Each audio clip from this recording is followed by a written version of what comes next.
Tila hindi nagustuhan ng madlang people ang ginawa ng TV host singer na si Jugs Jugueta ng noontime show na It's Showtime. Kahapon nga sa Showtime ay tinutokso-tokso si Kim ng mga co-host nito dahil sa mga ngiti umano nito matapos sabihin ni Ann Curtis ang kanyang spiel na ngiting may nag-chat ng good morning. Itaas daw ang mga nakarelate ayon kay Ann. Si Jugs ay pilit na kinuha ang kamay ni Kim at itinaas dahil nakangiti raw ito. Obvious naman ang pagkairita ni Kim sa ginawang pagpilit na itaas ang kamay niya ngunit idinaan na lamang sa pagbati ng aktres sa madlang people.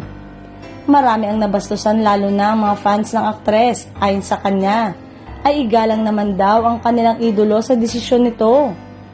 May mga nagsabing ganun lamang daw talaga sila ka-close sa Showtime at wala naman daw sa aktres yon, kaya't wag nang bigyan ng mali siya. Gayunpaman, may mga netizen na hindi napigilang magkomento at tila pinapaalis na ang TV host singer sa noontime show. Narito ang ilan sa mga komento. Pwede nang umalis si Jugs, minsan ang corny na ang mga banat.